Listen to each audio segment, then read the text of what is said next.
Welcome, welcome. It's great to have you here on Damon Bruce Plus. And boy, there's the show you think you're going to do, and then some breaking news happens and things change a little. We're still going to be talking about alpha dogs, and the San Francisco Giants sure hope that they just hired an alpha dog to be their next manager. We will talk about Tony Vitello being named the next manager of the San Francisco Giants. It just happened. It's still not like all the way official team has announced it official, but every single precinct around baseball is reporting that it is all but done. So we'll get into that. It is great to have you here. Thank you so much for stopping on by this lovely Wednesday, October 22nd. It's great to have you here as always. We are brought to you by our good friend Ike of Ike Sandwiches. Oh, you want something delicious for lunch today? You go get it at Ike's. I'm telling you right now, you got a Love Rewards program that'll help you start earning your way to free sandwiches, chips, and drinks. And boy, I hope there's an Ike's around you or you live in an Ike's delivery zone. I really, really do. It is fantastic. This is what I look like at a sandwich. How much better do I look as a sandwich than as a person? Our personal friends at the Dubliner, Kenny and John, always take such great care of us, and they're going to take great care of you too. Maybe you went to watch the Warriors opener win against the Lakers last night at the Dubliner. Maybe you're going to pop in on Friday to watch a little World Series, a little college football. It's a great bar. Is it a sports bar? No, it's just a great bar. Good TVs, good sound, good people, everything you'd ever want. Dubliner West Portal. Check it out. And oh, by the way, if you're going to make some plays, make your plays over on Sleeper. Use the promo code Damon in the promo. By the way, in the description of the video that you're watching right now, easy to find, easy to see, and we will go ahead and make sure that you are matched up to $100 on that very first deposit up to $100. And in the month of October, here's just a free 20 to play with over on Sleeper. Check it out for yourself. So it is great to have you here today. Thank you. Whoops. There we go. Thank you very much for stopping on by. Please hit like, subscribe, all those good things. Again, we're getting going a little bit later than we normally do here because of the breaking news. But, you know, it's funny. We were talking about alpha dogs today.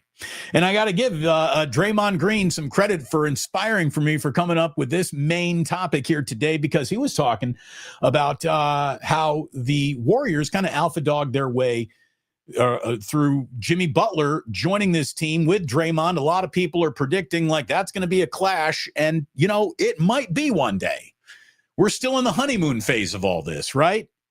But I will say that Draymond had some very interesting things to say about him and Jimmy Butler playing together. And I want to start today's show with what Draymond had to say last night about him coexisting with Jimmy Butler. It's worked so well because he can't beat me in dominoes. And he has the best Ron seller in the world, and I really like having rich friends. And he's one of my rich friends. So, no, but like Steve said, you know, I have the utmost respect for an ultimate competitor, and I have the utmost respect for alphas. You know, he's an alpha. You know, there was kind of this misconception of, oh man, Draymond's an alpha. Him and Jimmy are going to clash, but I've never really seen two alphas clash because there's a respect for knowing how you are and what you are and how you go about things. And so, yeah, I mean, I think everybody just think I'm a complete idiot and I'm going to get into it with everybody, and that's fine. But one of the better teammates I've had, no question. He's the ultimate team guy. You know, you look at those Miami teams and why they were able to win, and, you know, where they were. He was uplifting so many guys that may not necessarily be exactly who they looked like in the position next to him. But when you got a leader like that that's capable of creating any shot for you and uplifting you and making you believe you can do more than you can, that's the result of it, you know. So it's been fun having him as a teammate. The chemistry's great. Everybody can stop worrying about me and Jimmy. They should worry about Buddy and Jimmy. There you go. Worry about Buddy and Jimmy. Don't worry about me and Jimmy. Hey, look, you know, oil and water does not mix, but water and water mixes, oil and oil mixes. And I think that's what you got in a guy like Draymond Green and Jimmy Butler. I do think that the two of those guys sit down across each other, from each other in a game of dominoes and they see each other. Two totally different players, two guys who are massive emotional leaders, not exactly the best diplomats, confrontational for sure, but the style works for them. And there are definitely points where they take their style a little bit too far. Both of these players, again, Jimmy had to get out of Miami. He became persona non grata there. We saw Jimmy beat up Minnesota Timberwolves in practice with D-League guys and G-League guys embarrassing existing Minnesota Timberwolves. And Jimmy saying, I'm better than all you bitches. He can get really combative. And we all know that is a world that Draymond Green absolutely lives in. I think the two of them together, though, is this sort of emotional just cauldron that very few NBA teams can really throw at their own film sessions, in their own practice, and in the style and how they play. When we talk about what is right and wrong with the Warriors, and there's plenty of both, one of the most right things is these two guys kicking everybody in the ass. It's a really good thing.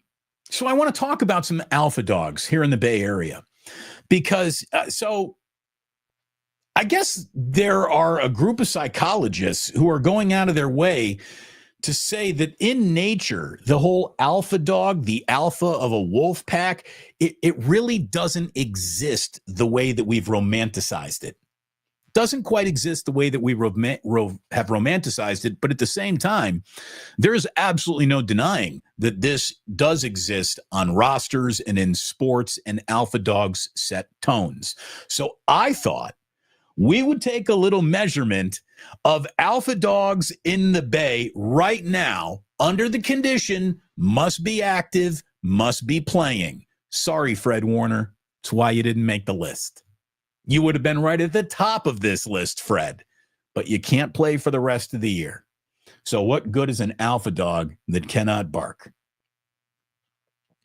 To me, the number one alpha dog in the Bay Area right now, the guy who, without him showing up and getting it done, nobody has a chance around here, it's pretty simple to me. It's Christian McCaffrey. And oh, by the way, congratulations to George Kittle, who completely spoke Christian McCaffrey's NFC Offensive Player of the Week award into existence earlier this week when he stood up at a tight end room meeting and said, what's your personal goal for the week? It wasn't to get back in rhythm. It wasn't to get into the end zone. I guess you could say it was just to open things up for Christian, because he said, my goal is to make Christian McCaffrey the NFC Offensive Player of the Week. Sure enough, hey, diddle, diddle. Look at what you did, George Kittle. McCaffrey was incredible this past Sunday night. He is everything the 49ers need from scrimmage at all times, especially when the running game is working. And I just think he is the unquestioned lead dog right now. Look, even with Fred Warner and Nick Bosa still healthy and Brock Purdy qualifying for this conversation, and a man who is not far away from Christian McCaffrey also being on this list, I don't think you get in front of Christian McCaffrey. I think Christian McCaffrey his wallet is the one that says bad motherfucker on it. It's him. That makes him the alpha. I really do think that. When it comes to the Warriors, there is no doubt. I mean, we just played Draymond talking about it. We got a tie. There's zero misunderstanding that Steph Curry is the single best Warriors player of all time, of this time, of galactic times. But Steph Curry, as much as he functions like an alpha dog, he really isn't. Steph Curry is a lead by example guy. He doesn't snarl. He doesn't rule by intimidation. He doesn't bare his fangs on his own team. It's just not who he is. Curry's leadership comes in quiet subtlety. Again, the guy says very little, but before that Kings play-in game, when Steph said, everybody get your shit together, everybody got their shit together. It's one of those, he says so little, if he is talking, really listen. I mean, Steph is the capital M-A-N, but I don't know if I would call him an alpha dog. Trent Williams sure is. I got Christian McCaffrey number 1 on the list. I'll take Draymond and Jimmy, and I'll put them on the same line because it feels like they would want it that way. I got Trent Williams up next. And Trent Williams is just a guy, again, whose presence in the room makes everybody in the room think that it can bench 20 pounds more than their max. Trent's here, we can do it. Trent's here, we can get it done. Trent's here, we're officially badass once again. That guy changes the way other teams game plan. He changes, I think, the way his own team game plans, and that's an alpha right there. That is a tone-setting, bad man. And Trent Williams will be the first to tell you that he's earned every bit of it, and he absolutely has. He's trying to hold on as much as he can. That prime is definitely in his rearview mirror, but when he's out there and he's going right, he still kicks an awful lot of ass. Again, I don't know if the Giants got a new alpha dog in the dugout. Tony Vitello could end up showing up here and burning out instantly, and it's the reason why Buster Posey is fired faster than anybody expected. Or he absolutely takes the reins, he runs with it. He is the injection of, a little bit of new here and excited to be here and personality that this team really responds to, although historically, Major League clubhouses really aren't responding to rah-rah guys. A Major League clubhouse is usually full with a bunch of guys who worked really, really hard to get there and assume that their manager went through the same trials and tribulations to get to his job as they did. Look, Vitello is unquestionably one of the best managers in college baseball. What does that mean to Major League Baseball? Well, historically, it hasn't meant jack shit because this is the most original hire in the history of Major League Baseball. And for that, when something is unprecedented, there's no firsts remaining in baseball. Zero. Everything that could have happened has happened, especially now today that the Giants eliminated one of the last conceptual firsts out there. No one has ever been plucked from a college dugout to manage a Major League dugout. Good luck, Tony. That brings us to Logan Webb. Because I don't think a lot of guys look at, Major League Baseball teams and players and see the type of intensity that they normally have with alpha dog. By the way, I'm going to tell you right now, if you're saying, well, Bonds was an alpha dog, no, he wasn't. Barry Bonds was kind of nervous and unself-assured and needed to bully and belittle people to feel bigger in his own skin. He was an asshole, but that doesn't make him an alpha dog. He was a great player, the best bat in the dugout for sure, but that doesn't make him an alpha dog. Like Bonds was a shitty leader, and the Giants have 0 World Series during his regime to prove it.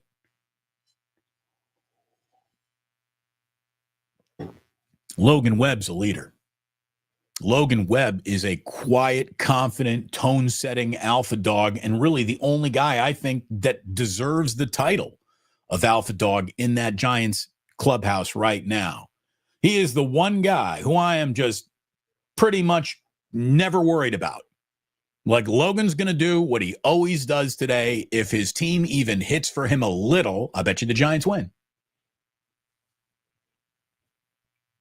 The other alpha dog that I have in the Bay Area right now, again, the list is not long. I only have 2 other names on this list of bona fide, in my eyes, those guys are alpha dogs, no doubt about it right now. Again, Christian McCaffrey, Draymond Green, Jimmy Butler, Trent Williams, Logan Webb, and then I'm going to Berkeley for JSK.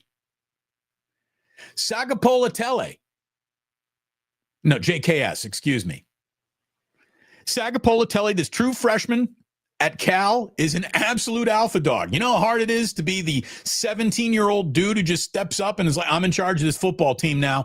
I've never played a down, but I'm instantly the best shot you got to win. That's an alpha dog. This kid has been very impressive. He is the engine that makes all of Cal go right now, and I got to give it to JSK. That kid is an alpha dog. You don't start as a true freshman without being one. You just don't. The only other guy that I officially have right now And this is maybe going to be controversial. It shouldn't be. And I can prove it to you. Steve Kerr. Steve Kerr, boys and girls, is an alpha dog. Don't let that nice demeanor fool you. And don't let the fact that, other than did he break another clipboard? I usually don't see this guy get angry, maybe at a review, maybe at a foul or something like that. But Steve is always steady and calm, and he's the opposite of physically intimidating. And he's certainly the opposite of verbally intimidating. He's not trying to dress anybody down. Make absolutely zero mistakes. Steve Kerr is a killer, an absolute killer. Again, just to be the guy who can coach Draymond Green and Jimmy Butler, you better be an alpha dog. You better have the respect of everybody in that room. Do you think there is a single team in the world that has more easy to identify alpha dogs on it than the United States men's Olympic basketball team? Who's the coach of that? Well, not anymore. I guess Eric Spoelstra is going to take it over. But Kerr has won gold medal. He's won gold as the head coach of Team USA. That's like the ultimate alpha dog position. You got nobody but the best of the best doing that, right? You can't. You cannot have an NBA locker room made of nothing but future Hall of Famers and all-stars and not be a bad man. Don't let the still good boyish looks of Steve Kerr fool you. Don't let his good nature fool you. When it comes to bullets are flying and we're in the foxhole, Steve Kerr is a fucking killer. It's a bad man right there, wrapped in the nicest package you can find. I don't even have to look in the comments. I can already hear somebody thinking, what about Macklin Celebrini? What about the Sharks? The Sharks they remain uncompetitive to crown anyone anything right now. We don't know what anybody is on the Sharks other than Celebrini might be good. But we're not going to go ahead and bestow upon him any alpha anything. Yeah, I mean, this right here, right? Steve Kerr stood up and tangled with Michael Jordan. You got to have a little alpha in you to face off with the alpha of all alphas that has ever alphaed an alphabet, without a doubt. Again, if you're comfortable pushing Michael Jordan, tugging on Superman's cape enough to where he turns around and punches you, you got some scrapple in you.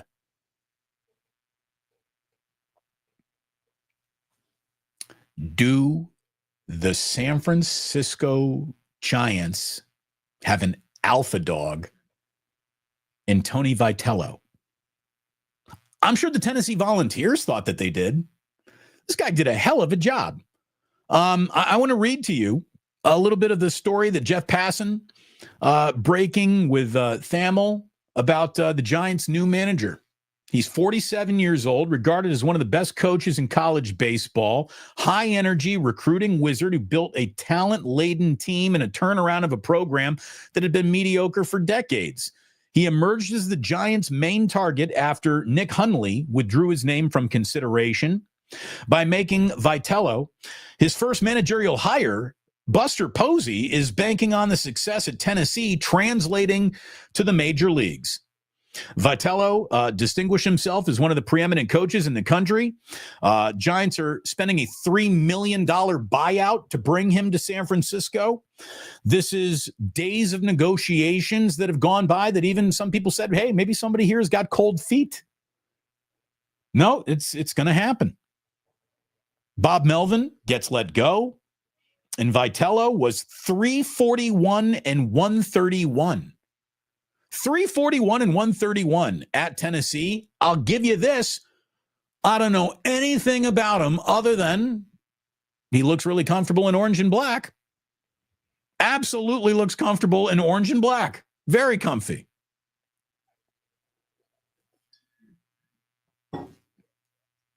So we will see.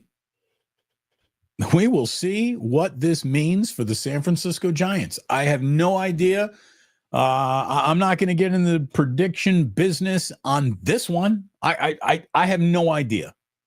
I have no idea. What I do know is that in Major League Baseball, there are not a lot of firsts.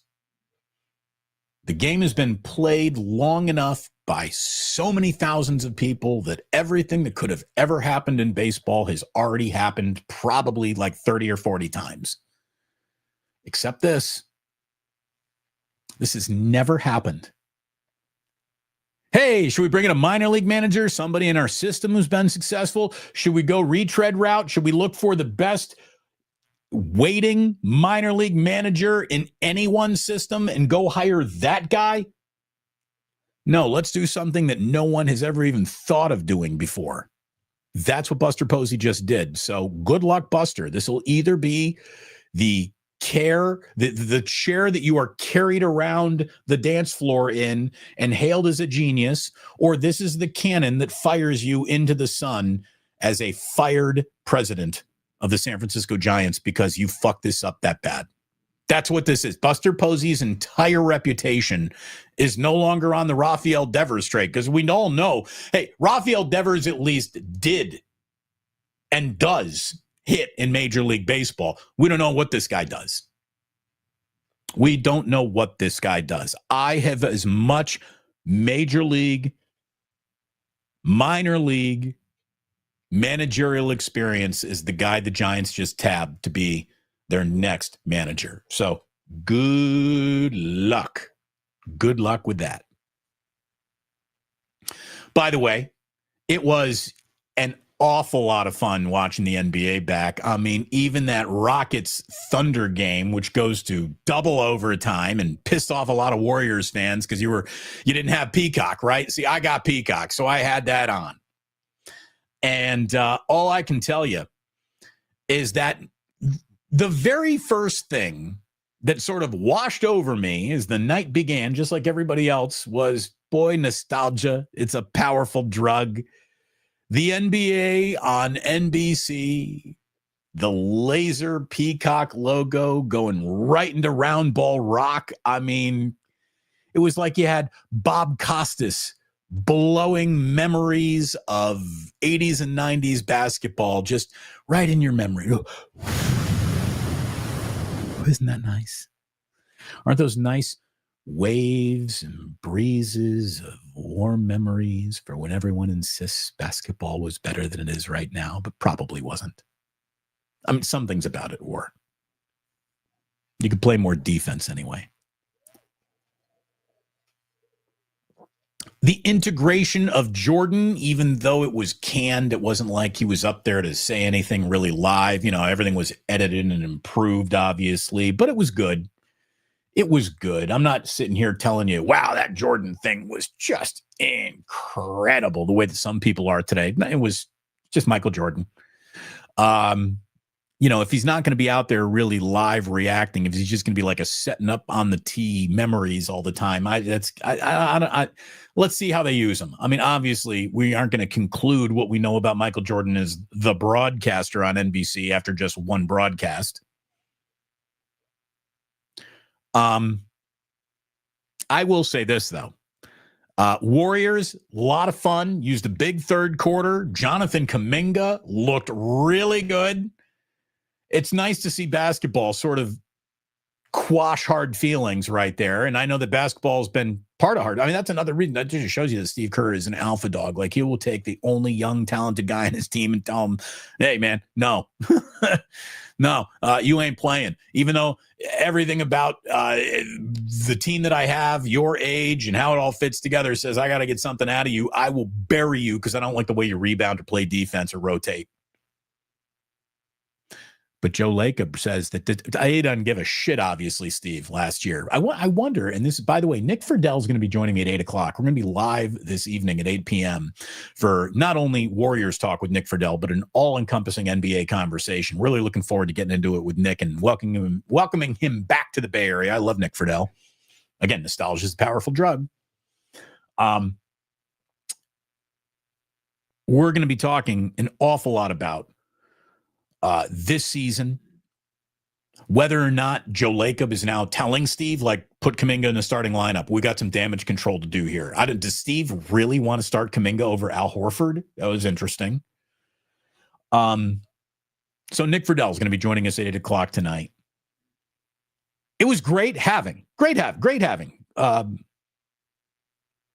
NBC and we love round ball rock. It's great. I'll tell you what, though, we got a big problem. At least it's a problem for me. In my opinion, the NBA has been the ultimate flip around sport.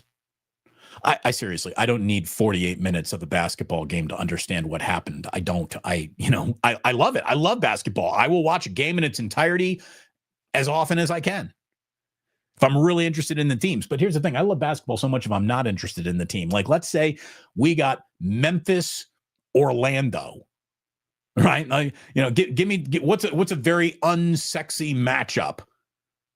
Give me Memphis, Charlotte. Feels like Memphis is getting picked on here a little bit. But if that is a tight game with 5 minutes to play and I stumble upon it, I'll watch. I'm in. If I stumble upon an interesting basketball situation, I don't care who's playing, I will watch it. NBA, because of that, is the ultimate flip around sport. What's happening in this game? Well, this game is, sitting at that 12-point cushion where there's nothing really going to happen, one or two trips up and down the court here. So I'm going to flip around a little. What's over here? What's over there? Well, the problem is with these apps, with these streaming services, you can't flip around. And I'm going to tell you right now, having just done a show yesterday where I told you, I really don't care where I watch it. Now I sort of do, because I like to flip around. And basketball is the ultimate flip around sport. And now that I'm not flipping around, stumbling upon other games and scenarios that I might tune into, I'm going to guarantee you that I actually watch less basketball this year because of that. Because I just can't go previous channel. And I know my plight here is, I got to push like 7 buttons instead of 1. This is hardly manual labor, but it's just easier. Previous channel, flip back, boom. What's going on over here? What's going on over here? Now I got to open, close apps. I got to select my profile. It's not Jillian or Jack or Ozzy or the kids. It's my profile. Now I got to go find this. Are we caught up? Are we joining live again? And what really sucks is I love YouTube TV now. I let go of DirecTV finally after many, many years. I'm doing YouTube TV now. I love the quad box. I love that I can build my own multi-view box. Well, if a game is on Peacock, it doesn't get into that YouTube multi-view. Can't have it. Can't be there. And that sucks.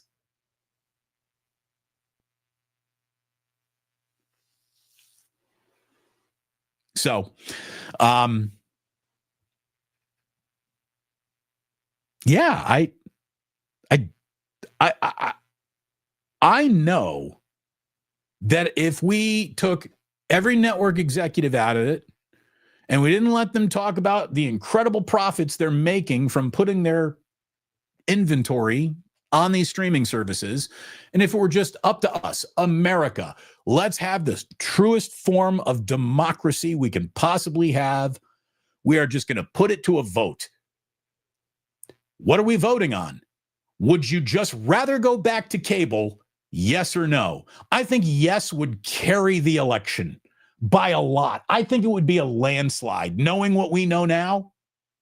Like, the whole point of cord cutting was that I'm still going to be able to get everything I want and save money.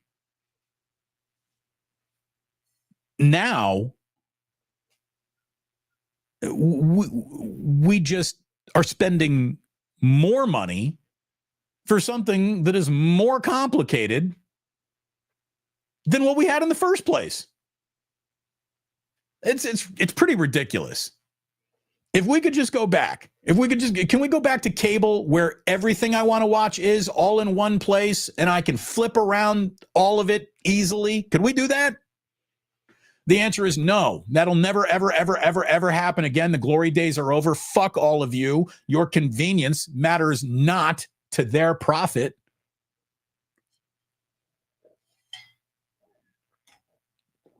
I would absolutely just go back to cable if we could. And I think if we put it to a vote, America would be like, less to juggle and it's cheaper. Yeah, we'll go back, please. What else have we got going on today here? Bo, we got some people agreeing over here. True, Damon. Right? See? Glad we're all on the same page. Couple supers here. Fuji Simeon says, does this mean more Drew Gilbert crazy dugout antics? I think Drew Gilbert made the hire, Fuji. I mean, this guy, I wonder if Posey brought Drew Gilbert into his office and was like, tell me more. Tell me more. Tell me what it was like to play for him. Tell me more about him. I guarantee you he was consulted. Michael Chan says, did you notice they started the NBC logo on a 4:3 ratio and then switched to 16:9? I thought that was cool. Yeah, they did. They gave you the nostalgia of this is the way TV used to look, and look at our aspect ratio now. NBC's production was good. I heard some people had trouble streaming on Peacock. I didn't. I didn't have trouble streaming much on Peacock. Anyways, it is great to have everyone here today. Thanks so much for stopping on by. Please remember that we've got Nick Friedel joining me tonight. We're going to go live at 8 o'clock. You got questions for Nick. We're going to be in the chat taking questions for Nick. And it's not just going to be about the Warriors. We're going full on NBA tonight with Nick Friedel. So I'm really, really looking forward to that. It's great that he's back working for The Athletic as their Warriors writer, but that man's all dialed in, and I can't wait to talk to him about all that is going on around the NBA. So look, we want to get into one more thing, as controversial as it might be, and then we're going to have Today in History, okay? First, let me once again remind you that hitting like and subscribe is a wonderful thing to do for the channel. Hitting like and subscribe is going to bring more people to this video. It's going to bring you back here more often than if you don't hit subscribe. We're trying to get to 50,000 by the 49ers bye week. So I'm going to need you to start pounding that subscribe button. If you're new here, whatever brought you here, it's great to have you here. I hope you plan on coming on back. I hope you plan on going back to Ike's if you've been there before. And if you've never been there before, I hope it's just a geographical issue, because if you like sandwiches, you're going to like Ike's. Get yourself a sandwich at Ike's. Get yourself to the Dubliner and West portal. Love my sponsors, and I love Sleeper. I'm already starting to think about what parlay I'm going to be working and rolling out against the Houston Texans as the 49ers get ready to take them on this coming Sunday. Check out Sleeper right now. Get a $100 deposit match up to $100 when you use promo code Damon. Use the link that is right in the top of the description of today's live stream. And again, here's a free twin just for you to play with over on Sleeper right now. Enjoy and do so responsibly.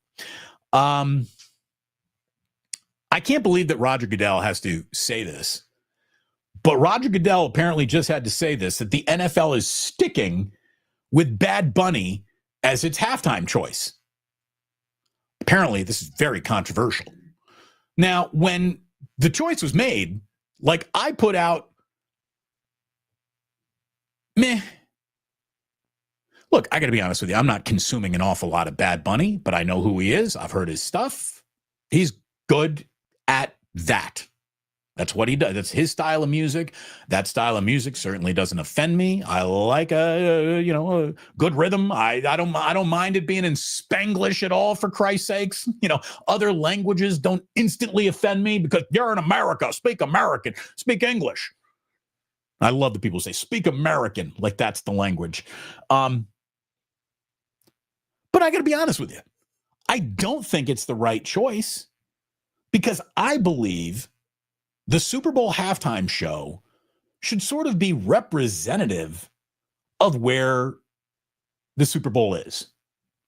Like if the Super Bowl's in Las Vegas, just a melting pot of entertainment. Yeah, that's the perfect Bad Bunny Super Bowl, right? But you're just looking, what would get a dance floor moving in Las Vegas faster than the most downloaded artist in the world on Spotify and all that stuff, which Bad Bunny is, right? Yeah, he is wildly popular. I think the halftime show, though,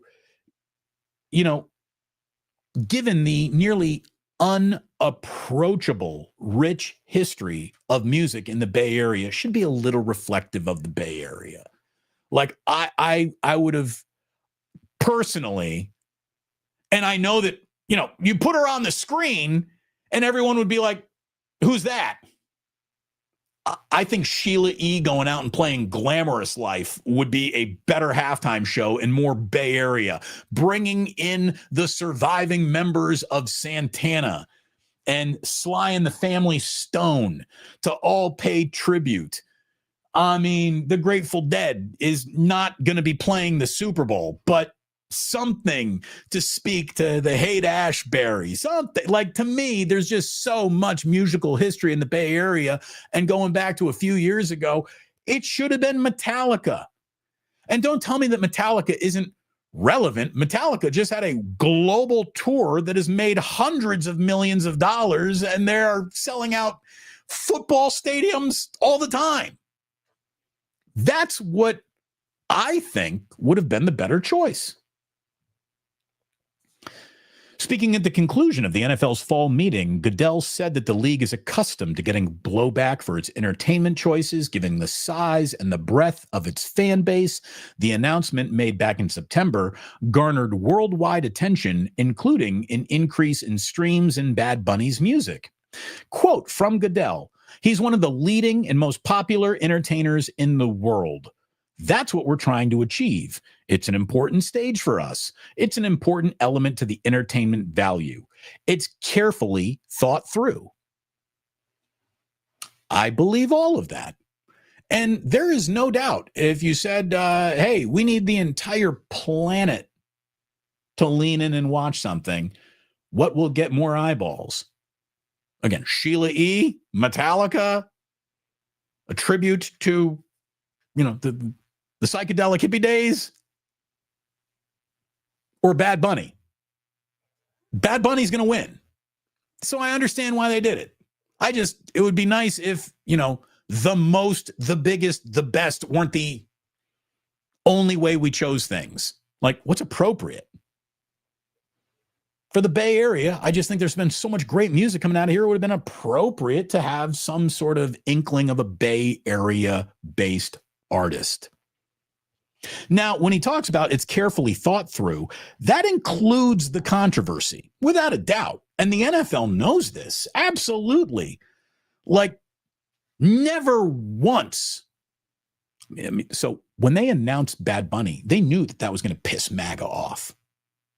But the NFL also knows that there's no amount of, I ain't watching ever again, that comes from MAGA that they listen to or believe in for a millisecond. I mean, Colin Kaepernick was going to be the I'm never, ever watching again. And every single one of you dumb fucks was back week one the following year. All of you.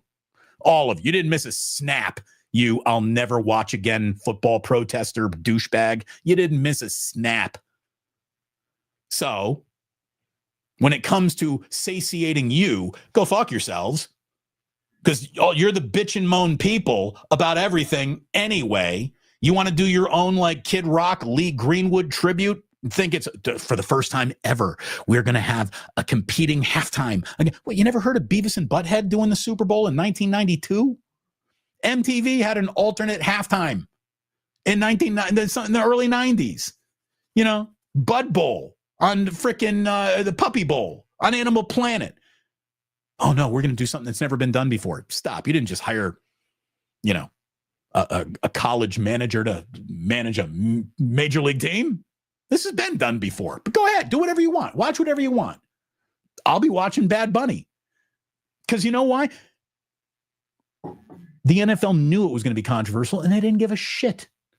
Didn't give a shit. They knew that more people will watch through the lens of controversy than would watch something that was totally uncontroversial. Again, my ideas, totally uncontroversial, which is why no one's interested in them, I guess.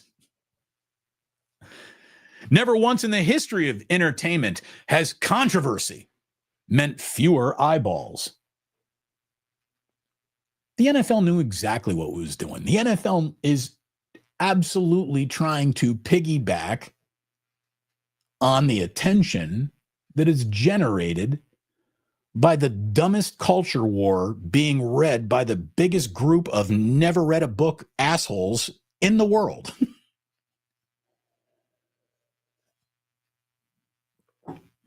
That's incredible. Excuse me, Mr. Commissioner, can we have an official position from you on the Super Bowl halftime? His official position should be like, grow the fuck up, everybody.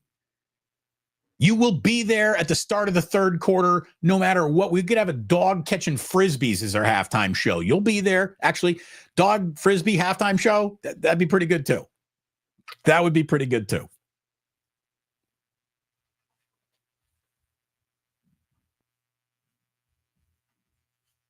How we doing comment-wise? If I pissed anybody off here? Really don't care. Yeah, that's right. In Living Color did the alternative halftime show. Frickin' Beavis and Butthead. Daria. What do you know about Nachos? Daria, I think, was a frickin' halftime alternative. Ren and Stimpy. You know, I mean, this is early, again, nostalgia, powerful drug. And look, yeah, Joseph, I agree. We are the old man yelling from the lawn. That's appropriate for me. But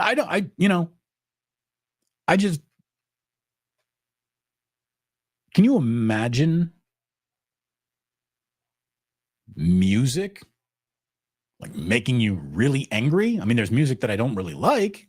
And there's definitely like, okay, can we turn this off now and maybe get to something else? But I think I can survive a halftime of anything. And I bet you can too.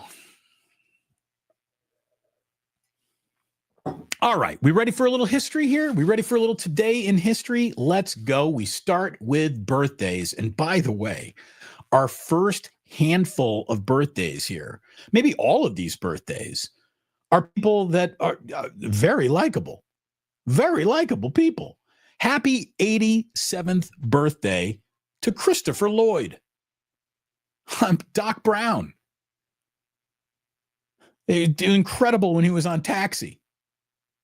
Christopher Lloyd, 87 years old today.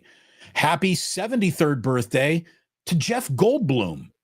Everybody likes Jeff Goldblum. Jeff Goldblum never does a cameo in any movie where he doesn't make it a little bit better. I don't care where you find your Jeff Goldblum. You take a little bit more. Give me some Jeff Goldblum. I love Jeff Goldblum. You do too. I love Bob Odenkirk. Bob Odenkirk. What a character he gave us with Saul Goldman and Better Call Saul, from Breaking Bad being spun off to one of the better spinoffs we've ever seen. Love Bob Odenkirk. The Mr. Show thing that he used to do was hysterical back in the day.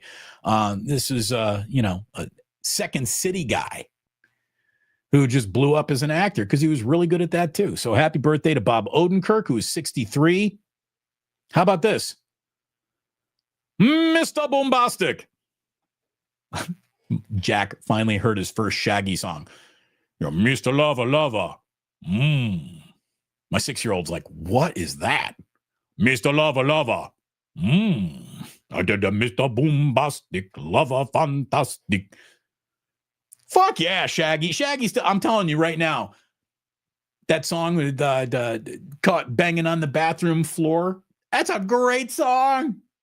Picture this, we were both butt naked. And he, it's a great song. It's a great song. Go Shaggy. Shaggy is 57 years old. I don't know if he ever directed any Shaggy videos, but Spike Jonze got his start doing a whole bunch of those like fisheye lens videos. Didn't he do that? And he did a lot of music videos. Spike Jonze was in his music videos that he was directing. Then he went on to direct a whole bunch of movies. He's a director. Spike Jonze, 56 years old today. Jonathan Lipnicki, the little kid with the glasses from Jerry Maguire, talking about how much human heads weigh. Jonathan Lipnicki is 35 years old today.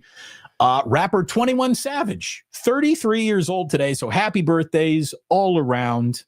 I think we like all those people. So today, in 1746, the College of New Jersey received its charter. Okay.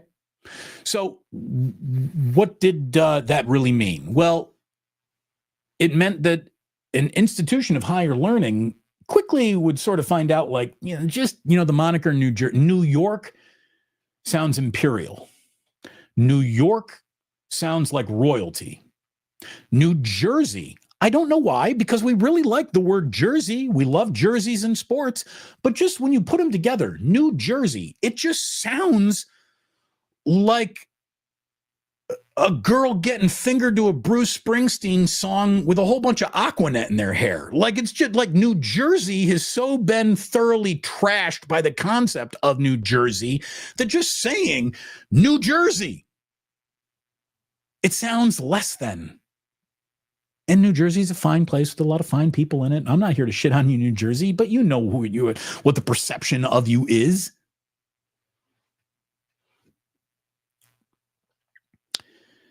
So the College of New Jersey received its charter today in 1946. And then many years later, in 1896, they're like, we need to do a little bit better. We need to sound a little bit more prestigious than College of New Jersey. Let's go with Princeton. And they changed their name from the College of New Jersey to Princeton. There you go.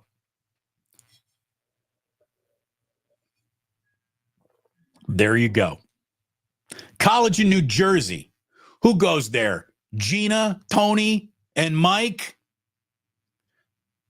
Who goes to Princeton? Oh, look at these names. I'll bring in Archibald. Today, we were talking, I'll get there in a second. Today in 1879, Thomas Edison tested his first practical electric incandescent light bulb. It lasted for 13 and a half hours. That's not bad, right? First ever light bulb went 13 and a half hours. Very impressive. Today in 1883, the Metropolitan Opera House opened in New Jersey. No, of course not. New York City. Again, New York, Metropolitan Opera House. New Jersey. It's a Sopranos rerun. Today, in 1926, J. Gordon Whitehead punched Harry Houdini in the stomach while he was preparing to, I think, be like, he did, like Harry Houdini did that cannonball thing. He said anybody can hit him in the stomach. Well, he wasn't expecting this one. And apparently this stomach popped something, this punch popped something in him, created sepsis. And this is how Harry Houdini died. The punch in the stomach didn't kill him until later when he was in Montreal, but Houdini today was punched by J. Gordon Whitehead, and that has always been drawn a straight line to his death. Today, in 1962, President John F. Kennedy spoke to the country about something that became known as the Cuban Missile Crisis. The Cuban Missile Crisis was when a blockade of U.S. naval ships prevented the delivery of more ballistic missiles from Russia to Cuba. You know, Russian nuclear missiles just miles off the coast of the United States was a full, that can't happen. And Kennedy, in that moment, blocking that blockade, the import of the missiles, probably took us closer to the brink of nuclear war than we had ever been, or to this day have ever been. It was with patience, incredible knowledge, true expertise and understanding of the situation, and diplomacy and morality that got America through very intense week or so. They literally, I mean, I remember my dad telling me we really thought that World War III was going to start.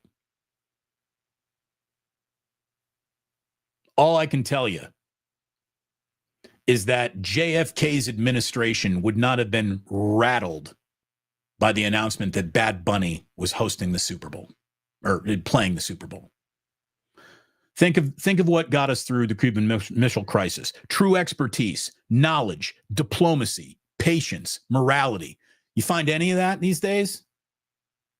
You find any of that in the people who are running things? I don't.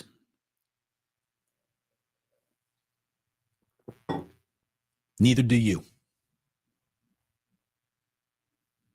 Today in 1964, Jean-Paul Sartre was awarded the Nobel Prize in Literature. He was the first person to ever turn a Nobel Prize down.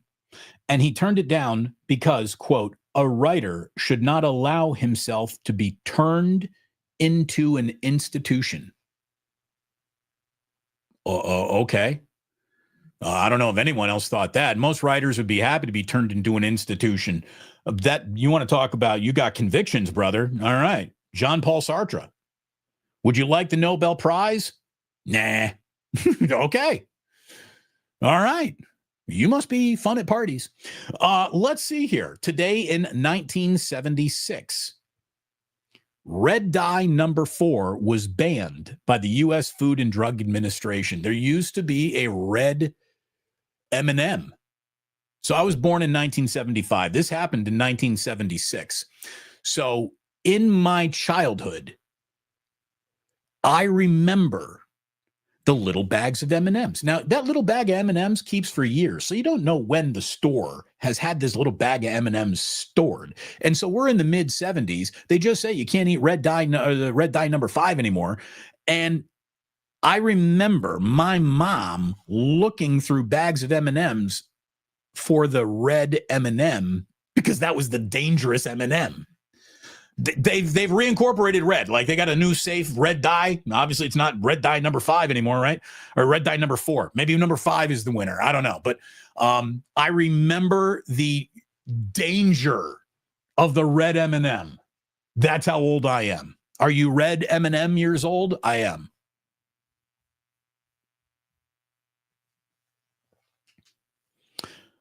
Okay. Do you remember WikiLeaks? That happened today in 2010. Julian Assange and clearinghouse for all those classified documents. Remember when we thought that was like a big deal? And WikiLeaks today, 2010.